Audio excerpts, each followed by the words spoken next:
Good morning student, स्वागत है आपका जीपीसी करौली के यूट्यूब चैनल पर।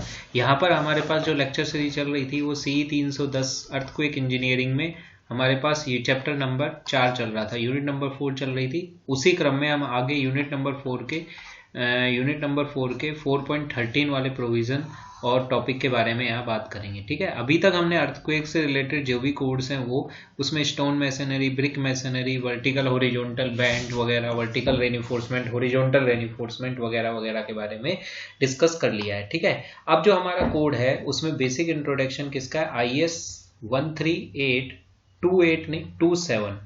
ठीक है, हमने जो पहला जो स्टोन मैसनरी से रिलेटेड कोड था उधर यहाँ 28 था। ठीक है, यहाँ 27 है। 27 1993 के कुछ बेसिक इंट्रोडक्शन और कोडल प्रोविजंस के बारे में डिस्कस करेंगे। ठीक है, तो वो चीज हम यहाँ पर डिस्कस करने वाले हैं। तो ये कोड आप देख लेना, उससे पहले वाले कोड से थोड़ा सा अलग है। वहां पर 828 था, 827 था, ये 827 वाला कोड है। ठीक है, ये जो कोड है बेसिकली वो डील किस में करता है वो देखिए। ये जो कोड है वो अर्थन हाउस, जो मिट्टी के घर बनाए जाते हैं, जैसे गाँव में आपने देखा होगा मिट्टी के जो अर्थन हाउस होते हैं उनके से रिलेटेड हमारे पास जो भी कोडल प्रोविजन अर्थक्वेक रेजिस्टिंग स्ट्रक्चर बनाने के लिए उनको earthquake resistance structure of earthen house, उनसे रिलेटेड जो भी कोडल प्रोविजन है, रिकमेंडेशन है कोड की, वो ये वाला कोड जो है IS 13827 1993, ये कोड इसके बारे में डिस्कस करता है। ठीक है, तो ये वाली बात हम यहाँ पर करेंगे। ठीक है, अब यहाँ पर देखिए, वैसे तो अपने पास नॉर्मल हमारे पास जो भी है वो डिस्कशन यहाँ पर कर लेंगे, परंतु यहाँ पर ये क्या कह रहा है? ये कह रहा है as the already studied in chapter number 3 earthen house has been very advantage. देखिए, जो मिट्टी के घर होते हैं उनमें एडवांटेज तो खूब होता है। एक, बहुत सस्ते होते हैं। दूसरा, उनमें न गर्मियों में ज़्यादा गर्मी और न सर्दियों में ज़्यादा सर्दी लगती है, यानी कि हीट इंसुलेशन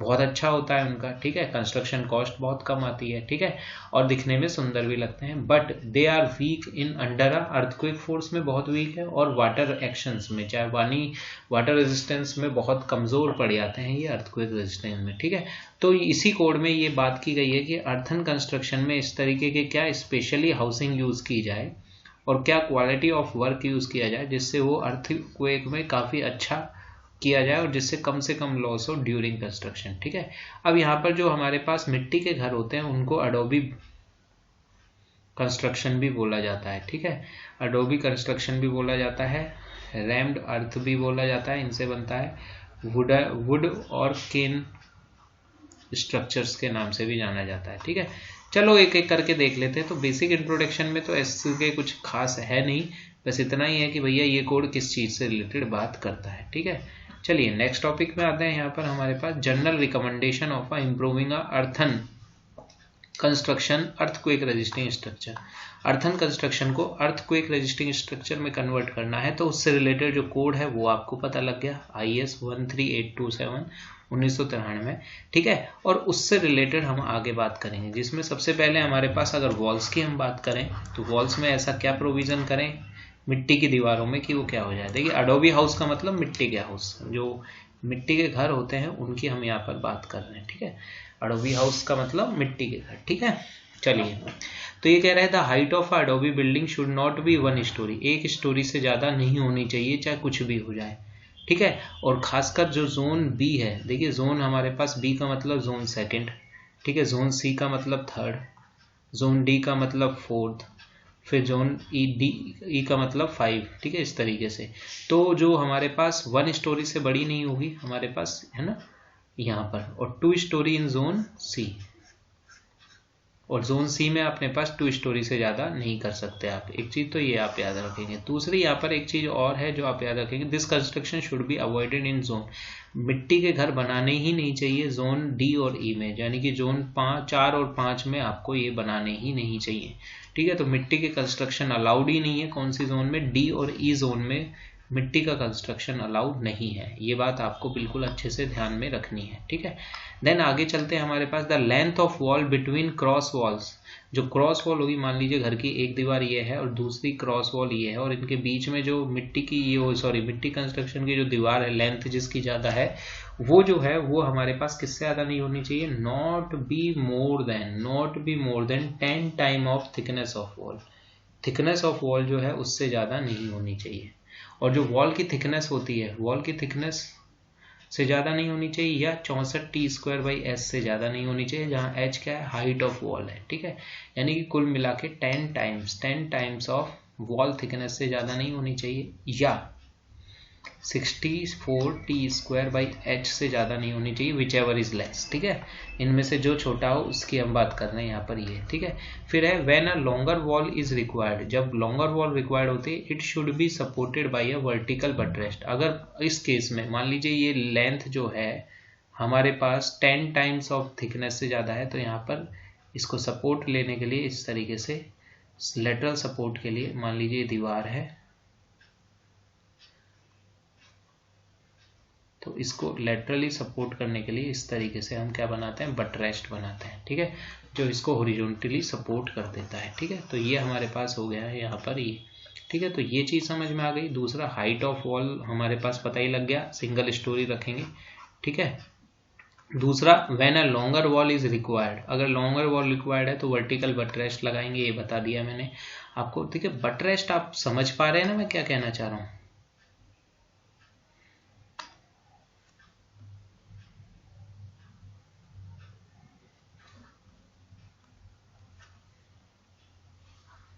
चलिए, ठीक है, बटरेस्ट आप समझ पा रहे हैं ना मैं क्या कह रहा हूँ, जो हमारे पास लेटरली सपोर्ट कर रहे हैं। द विड्थ ऑफ ओपनिंग, जो ओपनिंग की चौड़ाई है वो ज़्यादा नहीं होनी चाहिए, कितना, 1.2 मीटर से ज़्यादा नहीं होनी चाहिए, ठीक है। कोई भी ओपनिंग हो उसकी 1.2 मीटर से ज़्यादा नहीं होनी चाहिए। और दूसरा हाइट ऑफ वॉल जो है उसकी थिकनेस के 8 गुना से ज़्यादा नहीं होनी चाहिए, ठीक है। ये कुछ कोडल प्रोविज़न है, अब इनमें कुछ समझाने का नहीं है, कोडल प्रोविज़न है, एज इट इज़ आपको याद होना चाहिए, एज इट इज़ आपको याद होना चाहिए, ठीक है। तो हाइट ऑफ वॉल जो है वो 8 टाइम्स से ज़्यादा नहीं होनी चाहिए, लेंथ 10 टाइम्स ऑफ थिकनेस से ज़्यादा नहीं होनी चाहिए, ओपनिंग की विड्थ 1.5 मीटर से ज़्यादा नहीं होनी चाहिए, 1.2 मीटर से ज़्यादा नहीं होनी चाहिए।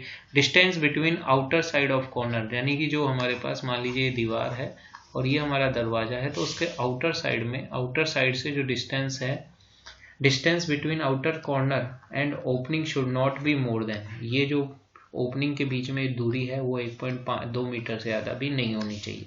The sum of width of opening of wall should not be less than 40%। कहना क्या चाह रहा है, मान लीजिए अगर ये दीवार है और इसकी अगर लेंथ ये है, तो चाहे ओपनिंग कोई सी भी, मान लीजिए ये एक हमारे पास B1 है और ये B2, ये विंडो की चौड़ाई B2 और ये दरवाजे की चौड़ाई B1, तो ये कह रहा है sum of width of openings of wall should not be more than, यानी कि B1 प्लस B2, अगर दो ये है तो ये हमारे पास 0.4L से ज़्यादा नहीं होना चाहिए, मतलब टोटल लंबाई जो लेंथ है उसके 40% से ज़्यादा नहीं होना चाहिए ओपनिंग की चौड़ाई।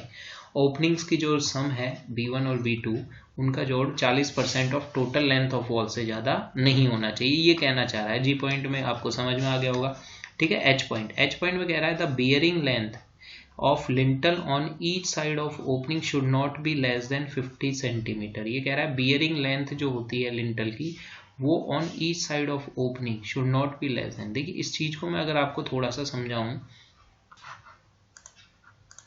हाँ, तो बियरिंग लेंथ की बात क्या कह रहा है, ये देखिए कह रहा है bearing length of lintels of each side of opening, opening के ईच साइड में। जैसे कि अगर मान लीजिए मैं आपको थोड़ा सा एक्सप्लेन करूं, तो मान लीजिए ये ओपनिंग है, ये कोई भी ओपनिंग है, जैसे ये ओपनिंग है, तो ये जो लिंटल बैंड है ये हमारे पास कम से कम कितना होना चाहिए, कम से कम 50 सेंटीमीटर नहीं 500 mm तो होना ही होना चाहिए, ठीक है। 500 mm की ये लेंथ होनी ही होनी चाहिए ईच साइड ऑफ ओपनिंग। अगर दूसरी साइड भी होता तो भी ये 500 mm होना ही होना चाहिए था, ठीक है। तो 500 mm के का लिंटल स्लैब या जो भी है वो कम से कम देना ही देना पड़ेगा आपको, अगर आपको अर्थक्वेक रेजिस्टिंग स्ट्रक्चर बनाना है, ठीक है। तो इस तरीके से आपको ये चीज़ें ध्यान रखनी है, ठीक है। तो ये हमारे पास मेसनरी कंस्ट्रक्शन की बात चल रही है, उसमें दीवार से रिलेटेड, दीवार बनाते समय उसमें ओपनिंग्स के बारे में क्या होगा, ठीक है। दूसरा उसकी हाइट, विड्थ वगैरह कैसे रखनी है, वो सब चीज़ हमने डिस्कस कर ली। अब यहाँ पर कंस्ट्रक्शन ऑफ वॉल से रिलेटेड आपको और क्या देखना है, ये कह रहा है कि भैया रिकमेंडेड में जो मिक्सिंग है वो for a soil use earthen, in general there is a no recommendation. ऐसा कोई स्पेसिफाई रिकमेंडेशन नहीं है कि जो मिट्टी से कच्चा घर जो बन रहा है उसमें जो सॉइल है उससे रिलेटेड, फिर भी कुछ प्रोविजन है, जैसे soil with low clay. Low clay content होती है उसको प्रेफर नहीं किया जाता क्योंकि उसमें ज़्यादा स्ट्रेंथ नहीं होती। अगर कोर्सर सैंड होती है मिट्टी में जिससे हम चुनाई करने वाले हैं तो उसमें पहले क्ले एडेड करनी पड़ेगी, क्योंकि नहीं तो क्या होगा, क्रैक आने चालू हो जाएंगे, सरफेस क्रैक आने चालू हो जाएंगे। कुल मिला के क्ले कंटेंट हाई होना ही होना चाहिए अगर आप मड वॉल कंस्ट्रक्शन कर रहे हैं या कच्चे अर्थन कंस्ट्रक्शन कर रहे हैं। ठीक है, तो ये हमारे पास मेनली है कि क्ले कंटेंट अच्छी प्लास्टिसिटी और अच्छी स्ट्रेंथ वाली क्ले होनी जरूरी है। ठीक है, बस इतना ही है, कोई स्पेशली कोई ऐसे रिकमेंडेशन नहीं है कोई कि इतना रेशो में ये मिलाना है, इतना पानी मिलाना है, ऐसा कोई रिकमेंडेशन नहीं है, पर आपको इतना कुछ आना चाहिए। ठीक है, दूसरा और इम्पॉर्टेंट यहाँ पर हमारे पास फाउंडेशन कंस्ट्रक्शन। अगर आप अर्थन कंस्ट्रक्शन बना रहे हो, मिट्टी का कच्चा घर बना रहे हो, तो उससे रिलेटेड आपके पास जो कंस्ट्रक्शन होगा वो फर्म सॉइल पर हो सकता है या सॉफ्ट सॉइल पर हो सकता है, और हाई वाटर टेबल हो तो उस केस में विड्थ ऑफ फुटिंग बहुत इंपॉर्टेंट रखती है। जो स्ट्रैप्ड, मतलब मान लीजिए ये हमारे पास जमीन में हमने गड्ढा कर दिया और ये जो स्ट्रैप्ड है इसकी जो विड्थ है ये कैसे लग जाती है। अगर सिंगल स्टोरी की अगर बिल्डिंग है कच्चे घर की तो विड्थ ऑफ फुटिंग कितनी रखनी है, 1 स्टोरी अगर है फर्म सॉइल पर तो भैया वॉल थिकनेस, जितनी वॉल थिकनेस है, जितनी दीवार की थिकनेस, एक तो दीवार बहुत चौड़ी होगी, ठीक है, दीवार की जितनी थिकनेस होगी उतनी ही थिकनेस हमारे पास फाउंडेशन की थिकनेस होगी। अगर आप 2 मंजिल का घर बना रहे हो और फर्म सॉइल पे बना रहे हो तो जो वॉल की थिकनेस है उससे 1.5 गुना 1.5 इंटू में विड्थ ऑफ वॉल जो भी है तो उससे 1.5 गुना आपको रखनी पड़ेगी। ठीक है, अगर 1 स्टोरी है और सॉफ्ट क्ले पे है, देखो 2 स्टोरी की तो बात ही नहीं हो रही, ठीक है, सॉफ्ट क्ले पर है तो 1.5 टाइम होनी चाहिए जो भी हमारे पास नीचे का फुटिंग की थिकनेस है वो वॉल की थिकनेस से 1.5 गुना होनी चाहिए।